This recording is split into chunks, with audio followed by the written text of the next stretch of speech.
Merry Christmas to everyone. আজ আমি গিয়েছিলাম পার্ক স্ট্রিটে। গিয়ে কি দেখলাম, একটা স্ক্যান্ডেল ঘটে গিয়েছিল, সেটাই আমি তোমাদের সাথে শেয়ার করেছি আমার এই ভিডিওটায়। তাই তোমাদের কাছে রিকোয়েস্ট থাকলো আমার ভিডিওটা স্কিপ না করে পুরোটা দেখার জন্য। নমস্কার বন্ধুরা, রেন ঘোষ ব্লগসে তোমাদের স্বাগত। দমদম স্টেশনে নেবে মেট্রো ধরে চলে গেলাম ময়দানে, কারণ পার্ক স্ট্রিটে আজকে প্রচণ্ড ভিড় হয়েছিল, নামার কোনো স্কোপই ছিল না। আমার টিকিট প্রাইস ছিল কিন্তু 20 টাকা। তো আমি ময়দানে নেমে চলে গেলাম ভিক্টোরিয়ার সামনে। আর যেহেতু 5টার পরে গিয়েছিলাম, সেই জন্য ভিক্টোরিয়া বন্ধ ছিল। বাইরে থেকে লাইটিংটা এনজয় করে খুব খিদে পেয়ে গেছিল, তাই একটু ভেলপুরি খেয়ে নিলাম, যার দাম ছিল 40 টাকা। তোমরা দেখতেই পাচ্ছ যে কতটা ভিড় হয়েছিল, পা রাখার কোনো রকম স্কোপই ছিল না। ভিক্টোরিয়া থেকে বেরিয়ে আমি হোচিমিন সরণি দিয়ে লেফট টার্ন নিয়ে চলে গেলাম এলআর স্ট্রিট।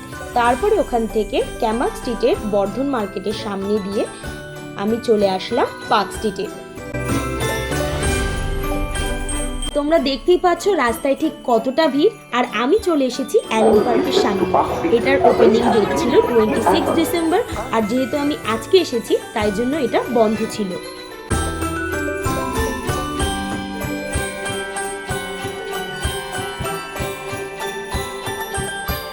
এই অ্যালেন পার্কের ভেতরে কিন্তু বিভিন্ন রকমের প্রোগ্রাম হয়, এছাড়াও homemade cake, handmade candle, jewellery, আরও বিভিন্ন রকমের স্টল থাকে।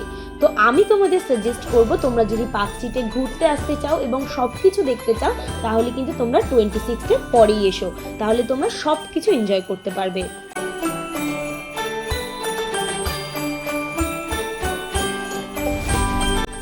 হাঁটতে হাঁটতে তোমাদের সাথে একটা ছোট্ট গল্প শেয়ার করি।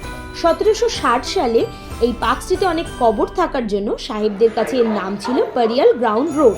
এখানে কিছু ব্রিটিশ ফ্যামিলিরা জিজাস ক্রাইস্টের বার্থডে সেলিব্রেট করত। সেই সময় কিছু উচ্চবিত্ত বাঙালিরাও তাদের সাথে কিন্তু অংশগ্রহণ করত। সেই থেকেই কিন্তু পার্ক স্ট্রিটে এই জিজাস ক্রাইস্টের বার্থডে উপলক্ষে এই এত সুন্দর জাঁকজমকপূর্ণ আলোকসজ্জা দেখা যায়। আমি এখন রয়েছি সেন্ট জেভিয়ার্স কলেজে।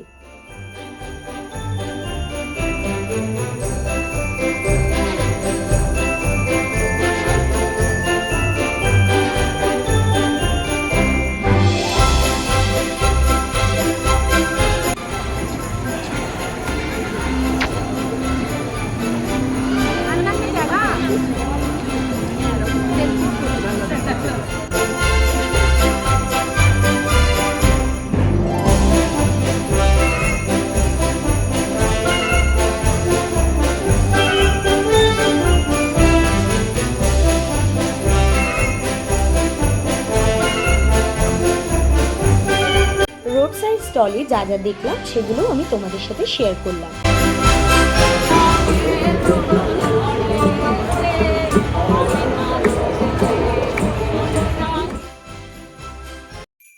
এই যে এখানে মিডিয়ার লোকজন দাঁড়িয়ে এবং এখানে লাইভ নিউজ রিপোর্টিং চলছে, তো এটাও কিন্তু আমি তোমাদের সাথে শেয়ার করে নিলাম। আর এই যে এখানে যে স্ক্যান্ডেলটার কথা বলছিলাম সেটাই এখানে হয়েছে। এখানে একটা মেয়ে কিছু একটা করেছিল, তাই জন্য কিন্তু পুলিশ তাকে অ্যারেস্ট করে নিয়ে গেছে। আর প্রচণ্ড ভিড় হয়ে গেছিলো, আর সেই জন্য পুলিশরা কিন্তু আমাদের দাঁড়াতে দিচ্ছিল না, তো আমরা ওখান থেকে বেরিয়ে এসেছি। তো পার্ক স্ট্রিটে হাঁটাহাঁটি পর্ব শেষ, এবার কিন্তু বাড়ি যাওয়ার পালা। আর সত্যি কথা বলতে শিয়ালদা যাওয়ার বাস প্রচণ্ড ভিড়, ওঠার কোনো রকম স্কোপ ছিল না, সেই জন্য আমরা একটা ট্যাক্সি ভাড়া করে নিয়েছি। তো আমাদের ভাড়া নিয়েছে কিন্তু মল্লিক বাজার থেকে শিয়ালদা অবধি 100 টাকা। খুব খিদে পেয়ে গেছিলো, সেই জন্য উনি বিরিয়ানি কিনে নিল, যেটা আমরা বাড়ি গিয়ে খাবো। আর আমার ভিডিওটা কেমন লাগলো অবশ্যই জানাবে। Thanks for watching.